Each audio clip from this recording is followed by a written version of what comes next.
आदरणीय प्रधानमंत्री जी, उच्च शिक्षा में परिवर्तनकारी सुधार राष्ट्रीय शिक्षा नीति 2020 के परिप्रेक्ष्य में राष्ट्रीय सम्मेलन में आज आपके स्वागत के लिए देश के कोने कोने से 1000 से भी अधिक विश्वविद्यालयों के कुलपतिगण, अध्यापकगण, 45,000 से भी अधिक महाविद्यालयों, डिग्री कॉलेजों के प्राचार्यगण और अध्यापकगण और 150 से भी अधिक राष्ट्रीय महत्व के संस्थानों के अध्यक्ष, निदेशक और महानिदेशक गण सहित देश और विदेश के प्रमुख शिक्षाविद आज आपके सामने आपका हृदय की गहराइयों से अभिनंदन करने के लिए दूर दूर से जुड़े हैं।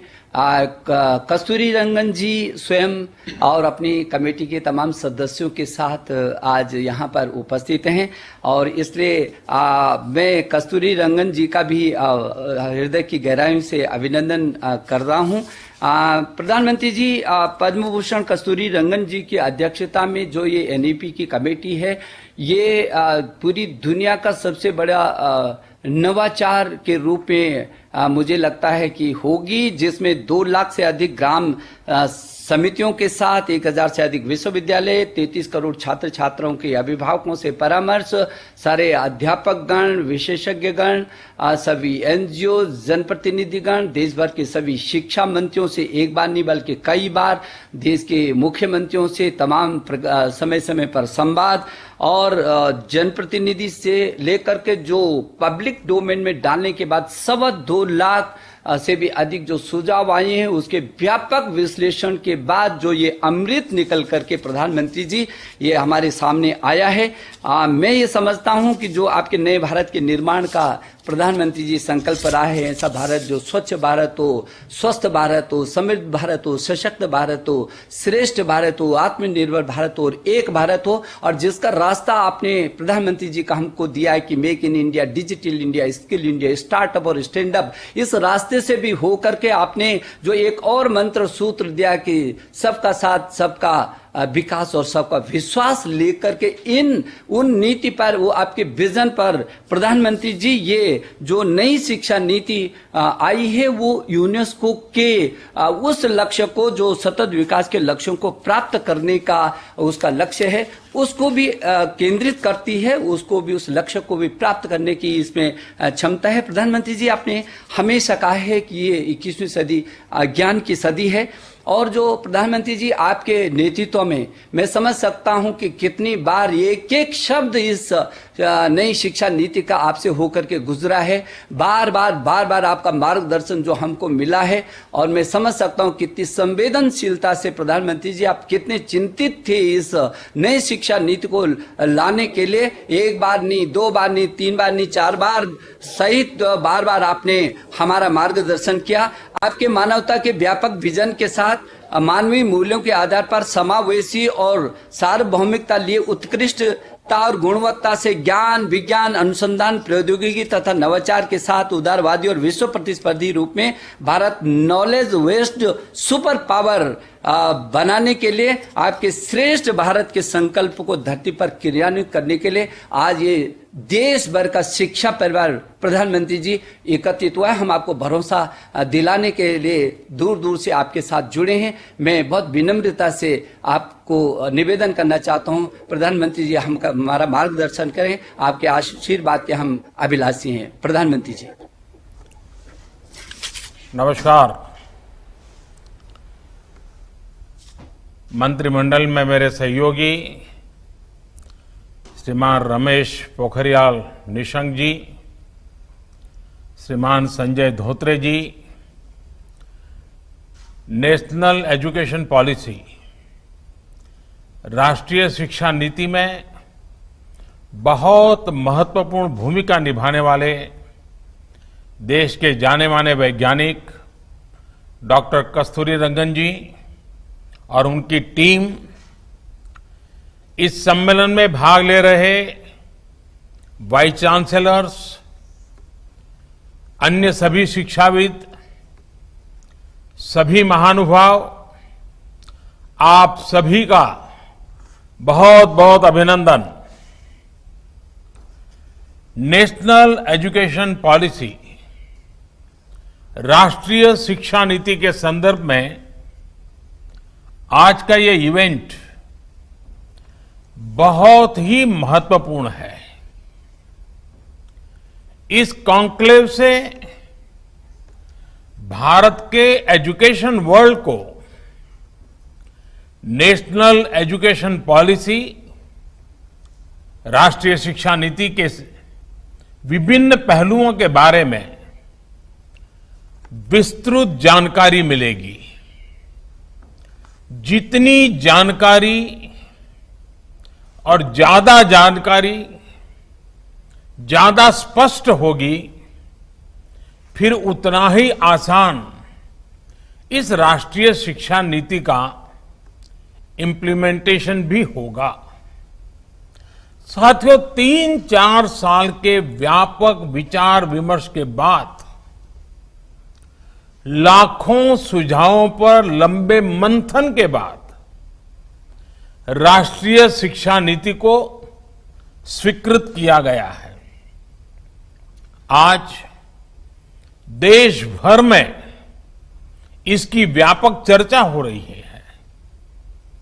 अलग अलग क्षेत्र के लोग, अलग अलग विचारधाराओं के लोग अपने व्यूज दे रहे हैं, राष्ट्रीय शिक्षा नीति को रिव्यू कर रहे हैं। ये एक हेल्दी डिबेट है। ये जितनी ज्यादा होगी उतना ही लाभ देश की शिक्षा व्यवस्था को मिलेगा। ये भी खुशी की बात है कि राष्ट्रीय शिक्षा नीति आने के बाद देश के किसी भी क्षेत्र से, किसी भी वर्ग से ये बात नहीं उठी कि इसमें किसी तरह का बायस है या किसी एक तरफा कोई झुकाव है। ये एक इंडिकेटर भी है कि लोग बरसों से चली आ रही एजुकेशन सिस्टम में जो बदलाव चाहते थे, वो उन्हें देखने को मिले हैं। वैसे कुछ लोगों के मन में ये सवाल आना बहुत स्वाभाविक है कि इतना बड़ा रिफॉर्म कागज पर तो कर दिया, लेकिन इसे जमीन पर कैसे उतारा जाएगा? यानी अब सबकी निगाहें इसके इम्प्लीमेंटेशन की तरफ है। इस चैलेंज को देखते हुए व्यवस्थाओं को बनाने में जहां कहीं कुछ सुधार की आवश्यकता है, वह हमें सबको मिलकर के करना है और करना ही है। आप सभी राष्ट्रीय शिक्षा नीति के इम्प्लीमेंटेशन में और उस काम में सीधे तौर पर जुड़े हैं और इसलिए आप सबकी भूमिका बहुत ज्यादा है, बहुत अहम है। जहां तक पॉलिटिकल विल की बात है, मैं पूरी तरह कमिटेड हूं, मैं पूरी तरह आपके साथ हूं। साथियों, हर देश अपनी शिक्षा व्यवस्था को अपनी नेशनल वैल्यूज के साथ जोड़ते हुए अपने नेशनल गोल्स के अनुसार रिफॉर्म्स करते हुए आगे बढ़ता है।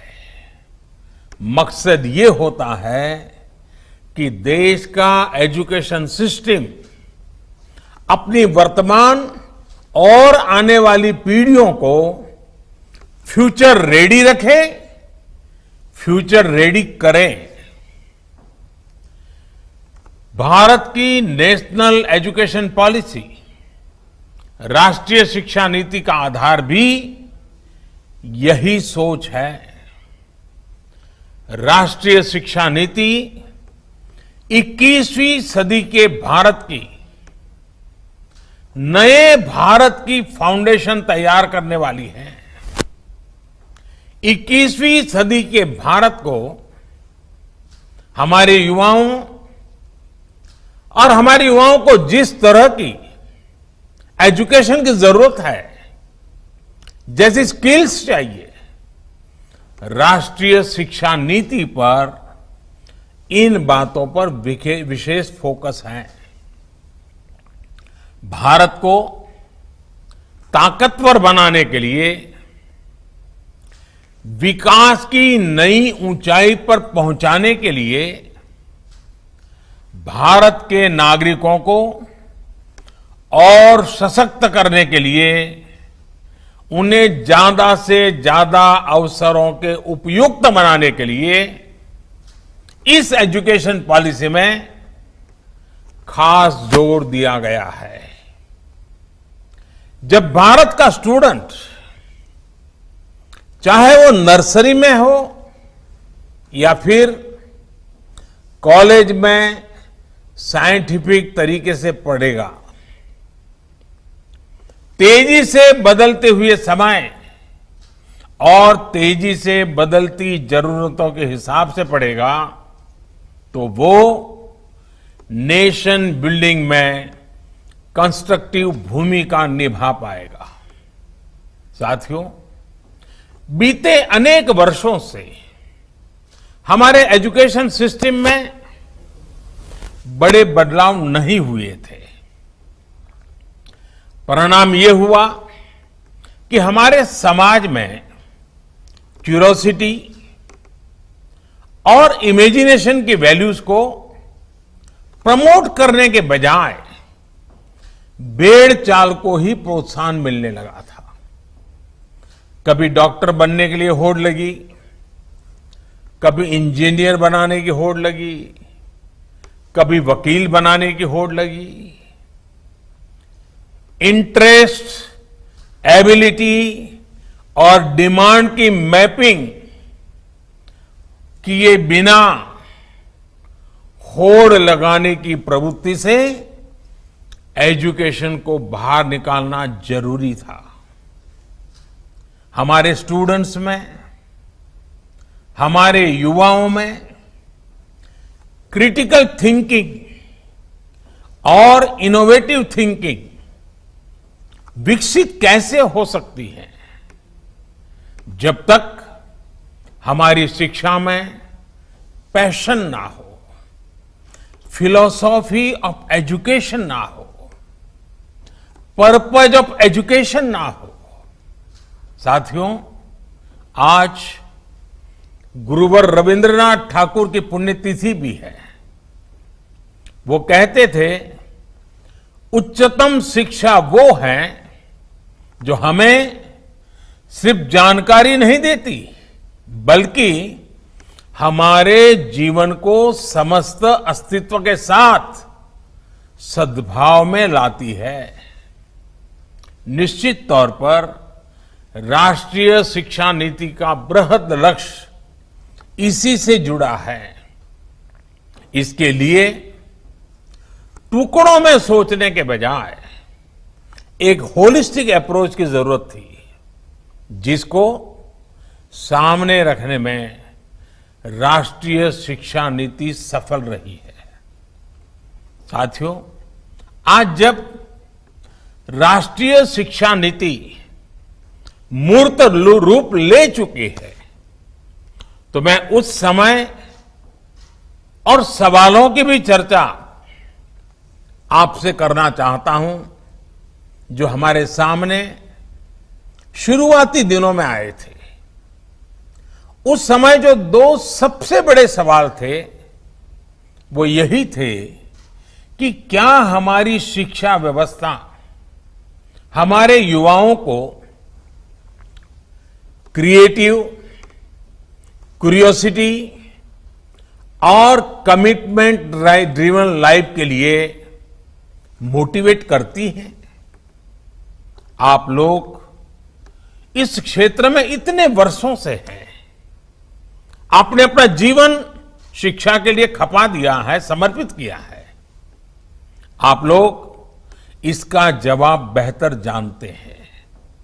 साथियों, हमारे सामने दूसरा सवाल था कि क्या हमारी शिक्षा व्यवस्था हमारे युवाओं को एम्पावर करती है, देश में एक एम्पावर्ड सोसाइटी के निर्माण में मदद करती है।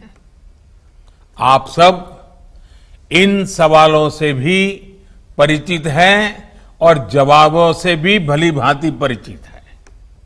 साथियों, आज मुझे संतोष है कि भारत की नेशनल एजुकेशन पॉलिसी, राष्ट्रीय शिक्षा नीति को बनाते समय इन सवालों पर गंभीरता से काम किया गया। साथियों, बदलते समय के साथ एक नई विश्व व्यवस्था, एक नए रंग रूप और व्यवस्थाओं में बदलाव, एक नई विश्व व्यवस्था खड़ी हो रही है। एक नया ग्लोबल स्टैंडर्ड भी तय हो रहा है।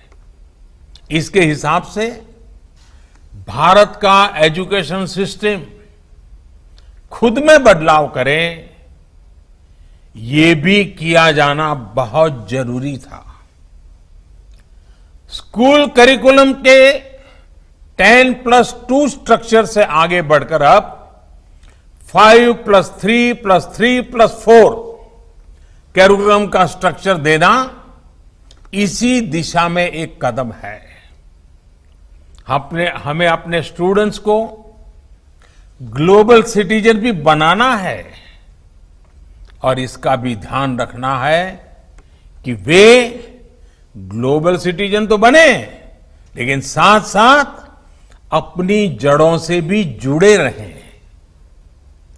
जड़ से लेकर के जग तक, मनुष्य से मानवता तक, अतीत से आधुनिकता तक सभी बिंदुओं का समावेश करते हुए इस राष्ट्रीय शिक्षा नीति का स्वरूप तय किया गया है। साथियों, इस बात में कोई विवाद नहीं है कि बच्चों के घर की बोली और स्कूल में पढ़ाई की भाषा एक ही होने से बच्चों के सीखने की गति बेहतर होती है। ये एक बहुत बड़ी वजह है जिसकी वजह से जहां तक संभव हो 5th क्लास तक बच्चों को उनकी मातृभाषा में ही पढ़ाने पर सहमति दी गई है। इससे बच्चों को और बच्चों की नींव तो मजबूत होगी ही, उनके आगे की पढ़ाई के लिए भी उनका बेस और मजबूत होगा। साथियों, अभी तक जो हमारी शिक्षा व्यवस्था है उसमें व्हाट टू थिंक, मैं बहुत जिम्मेवारी से बोल रहा हूं, व्हाट टू थिंक पर फोकस रहा है, जबकि इस शिक्षा नीति में हाउ टू थिंक उस पर बल दिया जा रहा है। यह मैं इसलिए कह रहा हूं कि आज जिस दौर में हम, और यह दौर ऐसा है जहां इंफॉर्मेशन और कंटेंट की कोई कमी नहीं है, एक प्रकार से बाढ़ आई हुई है। हर प्रकार की जानकारी आपके मोबाइल फोन पर अवेलेबल है। जरूरी यह है कि कौन सी जानकारी हासिल करनी है, क्या पढ़ना है। इस बात को ध्यान में रखकर ही राष्ट्रीय शिक्षा नीति में प्रयास किया गया है कि जो पढ़ाई के लिए लंबा चौड़ा सिलेबस होता है, ढेर सारी किताबें होती हैं, उसकी अनिवार्यता को कम किया जाए। अब कोशिश ये है कि बच्चों को सीखने के लिए inquiry based, discovery based, discussion based और एनालिसिस बेस्ड तरीकों पर जोर दिया जाए। इससे बच्चों में सीखने की ललक बढ़ेगी और उनके क्लास में उनका पार्टिसिपेशन भी बढ़ेगा। साथियों, हर विद्यार्थी को, स्टूडेंट को यह अवसर मिलना ही चाहिए कि वो अपने पैशन को फॉलो करे। वो अपनी सुविधा और जरूरत के हिसाब से किसी डिग्री या कोई कोर्स को फॉलो कर सके और अगर उसका मन करे तो वो छोड़ भी सके। अक्सर ऐसा होता है कि कोई कोर्स करने के बाद स्टूडेंट जब जॉब के लिए जाता है तो उसे पता चलता है कि जो उसने पढ़ा है वो जॉब की रिक्वायरमेंट को पूरा नहीं करता। कई स्टूडेंट को अलग अलग वजहों के से बीच में ही कोर्स छोड़कर जॉब करनी पड़ती है। ऐसे सभी स्टूडेंट्स की जरूरतों का ख्याल रखते हुए मल्टीपल एंट्री एग्जिट का ऑप्शन दिया गया है। अब स्टूडेंट वापस अपने कोर्स से जुड़कर अपनी जॉब रिक्वायरमेंट के हिसाब से ज्यादा इफेक्टिव तरीके से पढ़ाई कर सकता है, लर्न कर सकता है। इसका एक और एस्पेक्ट है, जब स्टूडेंट्स को यह भी स्वतंत्रता होगी कि अगर वो कोई कोर्स बीच में छोड़कर दूसरे कोर्स में प्रवेश लेना चाहे तो वो कर सकते हैं। इसके लिए वो पहले कोर्स से एक निश्चित समय तक ब्रेक ले सकते हैं और दूसरा कोर्स ज्वाइन कर सकते हैं। हायर एजुकेशन को स्ट्रीम से मुक्त करने, मल्टीपल एंट्री और एग्जिट क्रेडिट बैंक के पीछे यही एक बहुत लंबे दूर की सोच के साथ हम आगे आए हैं। हम उस एरा की तरफ बढ़ रहे हैं जहां कोई व्यक्ति जीवन भर किसी एक प्रोफेशन में ही नहीं टिका रहेगा।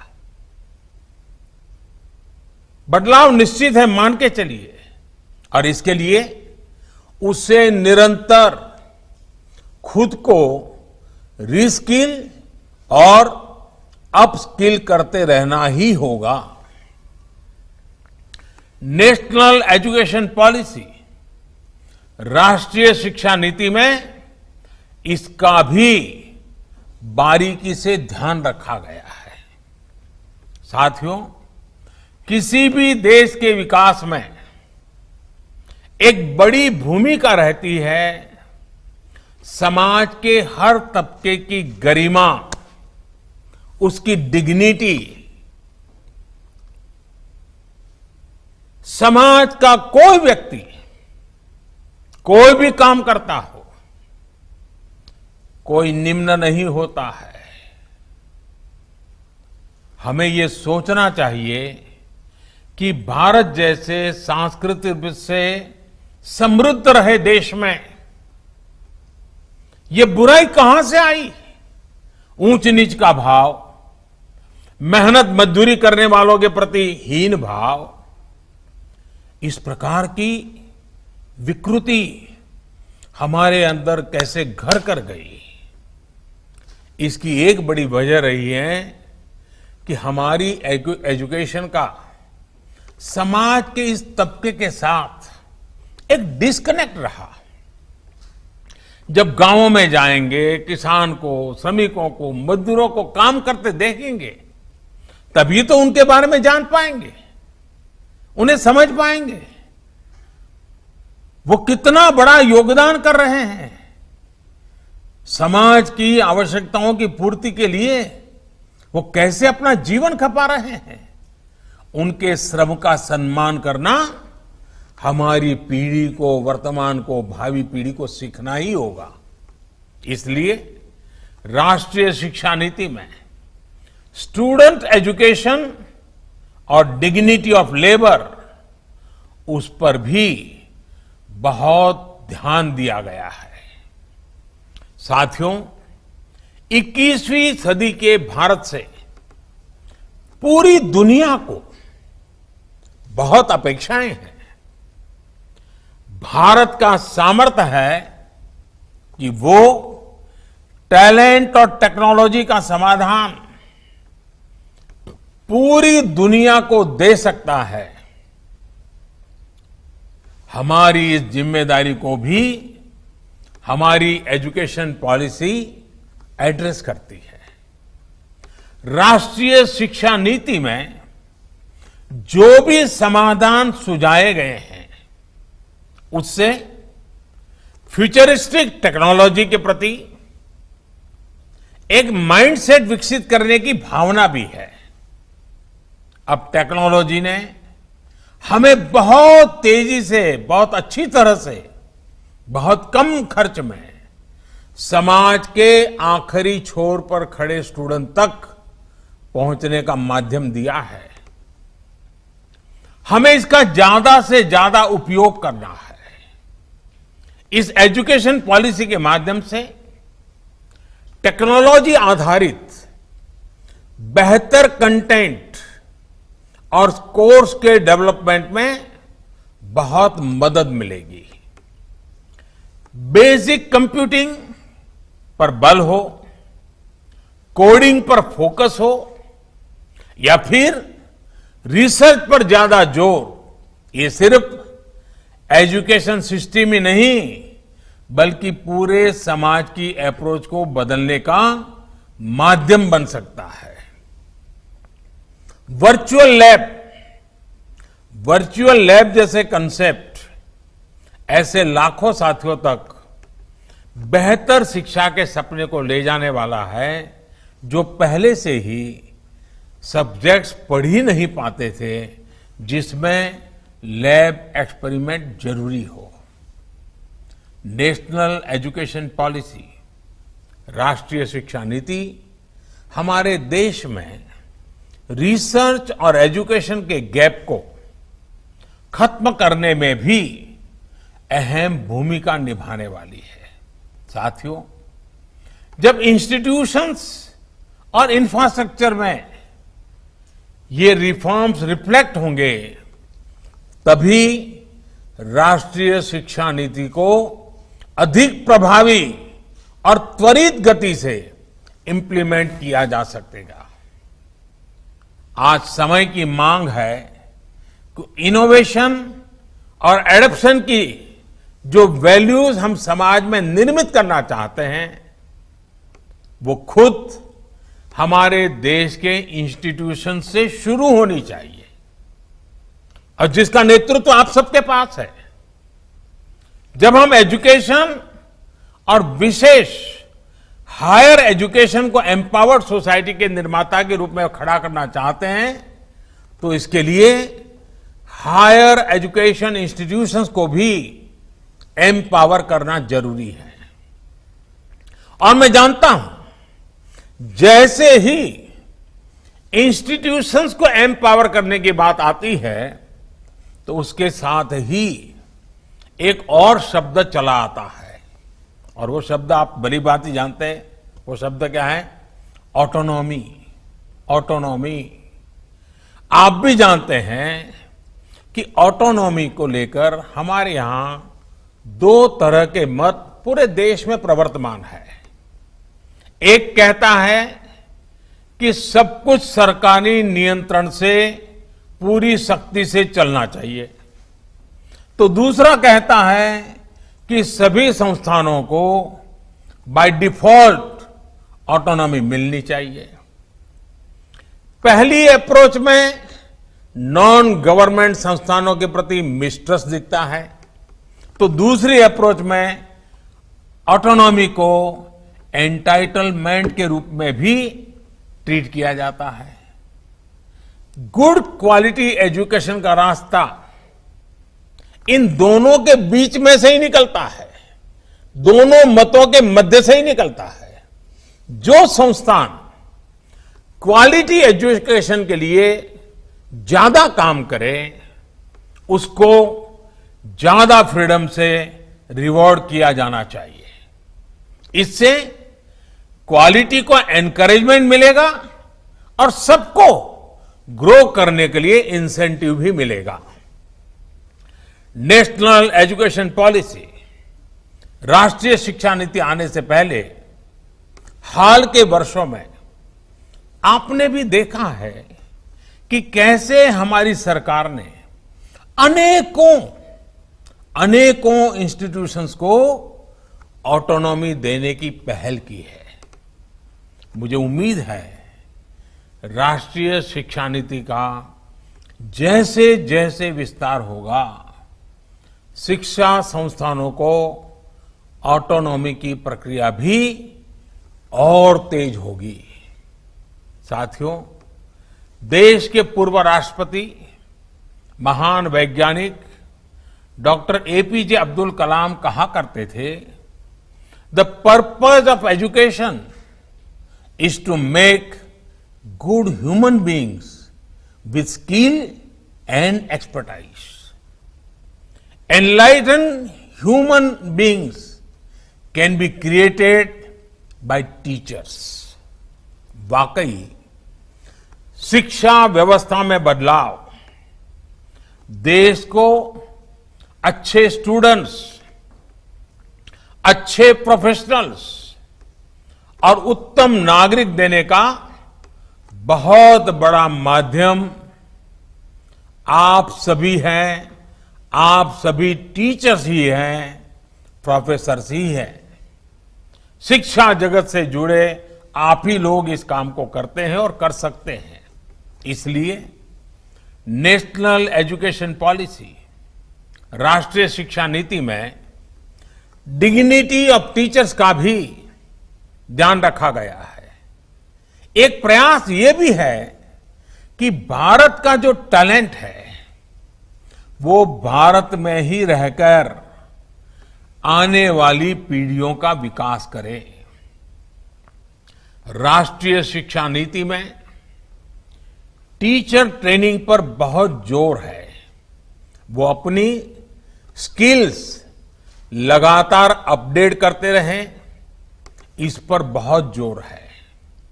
आई believe when a teacher learns, a nation Leeds.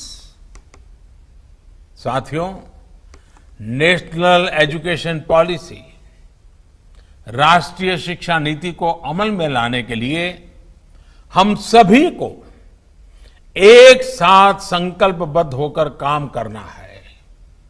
यहां से universities, colleges, school education boards, अलग अलग स्टेट्स, अलग अलग स्टेक होल्डर्स के साथ संवाद और समन्वय का नया दौर शुरू होने वाला है।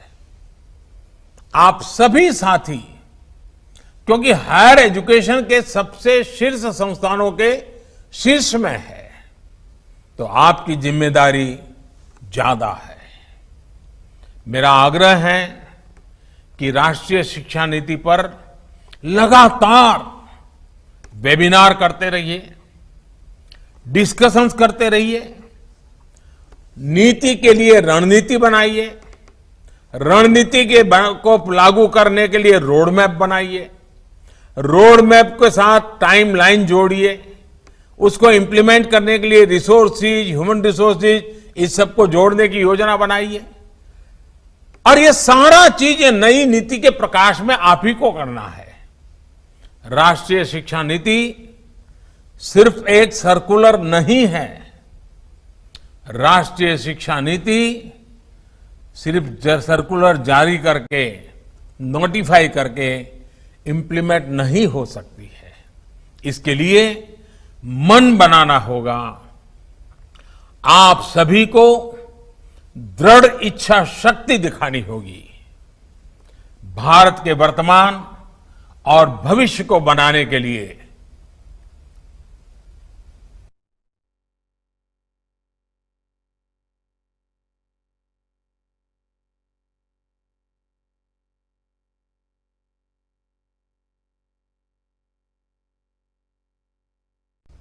हमारे इन प्रयासों से पूरी शताब्दी को एक दिशा मिलने वाली है और इसमें इस गौरवपूर्ण अध्याय में जुड़ने के लिए मैं आपको निमंत्रित देता हूं। इसमें आपका योगदान बहुत आवश्यक है। इस कॉन्क्लेव को देख रहे, सुन रहे प्रत्येक का योगदान आवश्यक है। मुझे विश्वास है इस कॉन्क्लेव में राष्ट्रीय शिक्षा नीति के इफेक्टिव इंप्लीमेंटेशन को लेकर बेहतर सुझाव, बेहतर समाधान निकल करके आएंगे।